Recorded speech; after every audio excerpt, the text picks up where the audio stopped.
فلسطینیوں پر ہونے والے اسرائیلی مظالم نے ہر اس دل کو لہو لہان کر دیا جس میں انسانیت کی ہلکی سی بھی جھلک باقی ہے۔ دنیا بھر میں فلسطینیوں کے حق میں مظاہرے ہو رہے ہیں، فلسطین کا پرچم لہرایا جا رہا ہے۔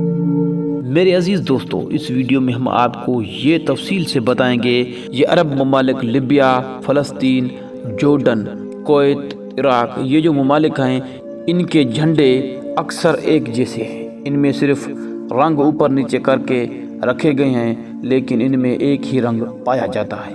اس کی اصل وجہ کیا ہے، یہ سب ہم آپ کو اس ویڈیو میں بتائیں گے۔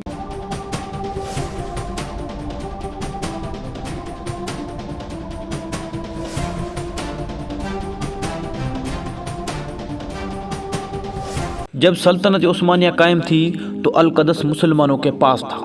ہستہ بستہ شہر تھا جس میں مسلمان عزت اور آبرو سے جی رہے تھے۔ ان کے بچے بھی محفوظ تھے اور ان کی مائیں، بہنیں اور بیٹیاں بھی سکون سے زندگی بسر کر رہی تھیں۔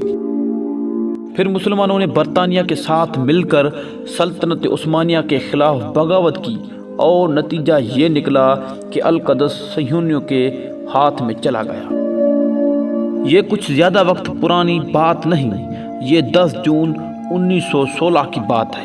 اس روز شریف مکہ حسین بن علی اور برطانیہ کے لیفٹیننٹ کرنل ہنری مک موہن کے درمیان ایک معاہدہ ہوا تھا، جس کے نتیجے میں عربوں نے سلطنت عثمانیہ کے خلاف بغاوت کر دی۔ اس بغاوت کو الثورہ العربیہ الکبریٰ کا نام دیا گیا تھا۔ جب بغاوت کا فیصلہ ہو چکا اور اس کی جزیات طے ہو چکی تو اگلا مرحلہ اس عرب بغاوت اور مزاحمت کا پرچم تیار کرنا تھا۔ کتنی عجیب بات ہے کہ بغاوت مسلمان کر رہے تھے، لیکن اس بغاوت کا پرچم برطانوی سفارتکار تیار کر رہے تھے۔ یہ پرچم ایک برطانوی سفارتکار کرنل مارک سائکس نے تیار کیا تھا۔ مارک سائکس صہیونیوں کے بہت قریب تھے اور جس اعلان بلفور کے نتیجے میں اسرائیل قائم کیا گیا تھا، اس اعلان کو حقیقت بنانے میں کرنل مارک سائکس کا اہم کردار تھا۔ مارک سائکس نے سلطنت عثمانیہ کے خلاف عرب بغاوت کا پرچم تیار کیا اور اس میں 4 رنگ شامل تھے۔ اس میں سیاہ، سفید اور سبز، یعنی 3 رنگوں کی 3 افقی پٹیاں تھیں اور ایک تیکون تھی جس کا رنگ سرخ تھا۔ سیاہ رنگ عباسی سلطنت کی یادگار کے طور پر لیا گیا تھا، سفید رنگ کو اموی سلطنت سے نسبت دی گئی اور سبز رنگ فاطمی خلافت کے یادگار کے طور پر رکھا گیا۔ تیکون کا سرخ رنگ ہاشمی خاندان یعنی اشراف مکہ کی نسبت سے لیا گیا۔ یوں سمجھ لیجئے کہ یہ رنگ شریف مکہ حسین بن علی کی ممکنہ حکومت کے لیے ان کی خدمات کے اعتراف کے طور پر چنا گیا، جو شریف مکہ اور مک موہن معاہدے کے روشنی میں سلطنت عثمانیہ کے خاتمے کے بعد جو حکومت وجود میں آنا تھی۔ پرچم بھی تیار ہو گیا اور بغاوت بھی شروع ہو گئی، یہاں تک کہ ایک وقت وہ آیا کہ یروشلم کا محاصرہ کر لیا گیا۔ عثمانی افواج لڑیں اور یروشلم کے اطراف میں شہید ہونے والے فوجیوں کی تعداد ایک روایت کے مطابق 25,000 تھی، لیکن یہ افواج بے کس ہو گئیں۔ اس کی بہت ساری وجوہات تھیں، مگر ان میں سے 2 وجوہات بہت نمایاں تھیں۔ پہلی وجہ بغاوت تھی۔ ایک طرف برطانوی اور اس کے اتحادی افواج یروشلم پر حملہ آور تھیں، دوسری جانب عرب بغاوت نے ترکوں کی سپلائی لائن کو ادھیڑ کر رکھ دیا۔ سلطنت عثمانیہ باہر کے دشمنوں سے تو شاید نمٹ ہی لیتی، لیکن جب اپنے ہی اپنوں کے خلاف ہو گئے تو سلطنت عثمانیہ بے بس ہو گئی۔ دوسری وجہ ہندوستان سے گئے وہ فوجی تھے جو اتنی وافر تعداد میں تھے کہ اس نے اتحادی افواج کو افرادی قوت سے بے نیاز کر دیا۔ فیلڈ مارشل اچنلنگ نے بعد میں یہ اعتراف بھی کیا کہ ہندوستان کی فوج ہمیں میسر نہ ہوتی تو ہم دونوں جنگ عظیم ہار گئے ہوتے۔ جب یروشلم میں مسلمانوں کو شکست ہو رہی تھی تو پنجاب کے پیروں کی گدیاں انگلش سرکار کی فتح کا جشن منا رہی تھی، یعنی ان کو پتہ ہی نہیں تھا کہ ہو کیا رہا ہے۔ یہ تو ایک بہت بڑی گیم تھی جو صہیونی مسلمانوں کے ساتھ کھیل رہے تھے۔ اگر آپ اب تک یہ سوچ رہے ہیں کہ ہندوستان سے جانے والے صرف ہندو اور سکھ فوجی تھے تو آپ غلط فہمی میں ہیں۔ اس غلط فہمی کو دور کر لیجئے۔ اس کام میں مسلمان فوجی بھی پیش تھے، کیونکہ ہندوستان میں یہ فتویٰ آ چکا تھا کہ مسلم دنیا کی قیادت پر ترکوں کا کوئی حق نہیں، یہ حق تو شریف مکہ کا ہے، یعنی شریف حسین کا ہے۔ آج شاید ہی کسی کو معلوم ہو کہ جب القدس مسلمانوں سے چھن گیا اور سلطنت عثمانیہ کو یہاں شکست ہو گئی تو برطانوی فوج کا جو پہلا دستہ شہر میں داخل ہوا وہ نعرہ تکبیر بلند کرتے ہوئے داخل ہوا، یعنی کہ وہ سارے مسلمان تھے۔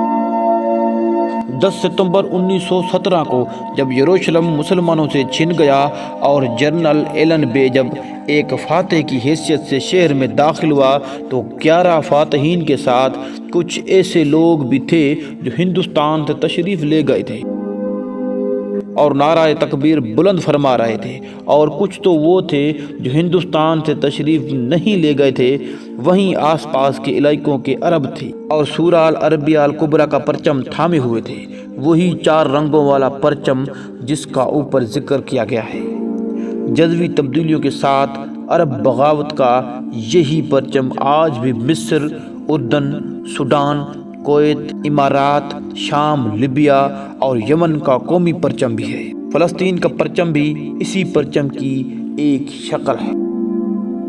میرے پیارے عزیز دوستو، صورتحال اس وقت سے اور آج سے زیادہ الگ نہیں، آج بھی آپ کو یہی کچھ صورتحال نظر آئے، کیونکہ کفار کے صفوں میں مسلمان ابھی بھی موجود ہیں۔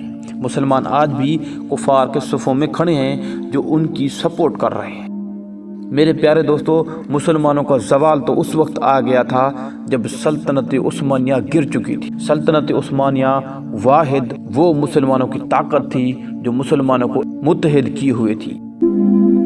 میرے پیارے عزیز دوستو، یہ جو پرچم آج مسلمان لیے ہوئے بڑے شان و شوکت سے چلتے ہیں، یہ تو پرچم بھی انگریزوں نے بنا کے دیے تھے۔ پنجاب میں اس وقت پیروں کی گدیاں خوشیاں منا رہی تھی، وہ شاید سمجھ رہے تھے کہ ہندوستان سے جانے والے مسلمان فاتحین ہو گئے، لیکن اصل میں مسلمانوں کی اس وقت شکست تھی۔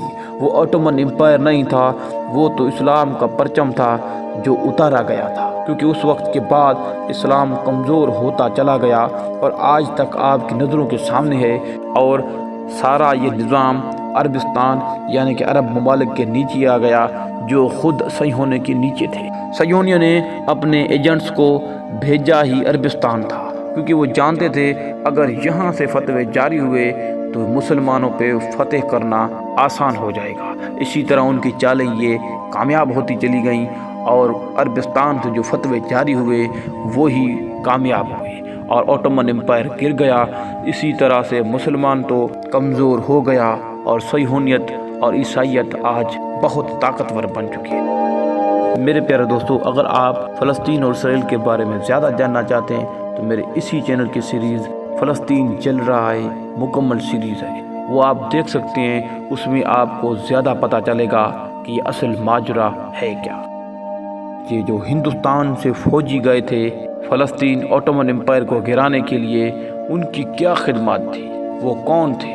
اسرائیل میں آج بھی ہندوستانی فوجیوں کی یادگاریں شامل ہیں، وہاں ہندوستانی فوجیوں کی قبریں بھی ہیں جو اسرائیل کے صدر نے خود اعتراف کیا تھا کہ ہندوستانی سپاہیوں نے اسرائیل کے قیام میں بہت بڑی مدد کی تھی۔ تو ملتے ہیں کسی اور ویڈیو میں، تب تک کے لیے دیجیے اجازت، اللہ حافظ۔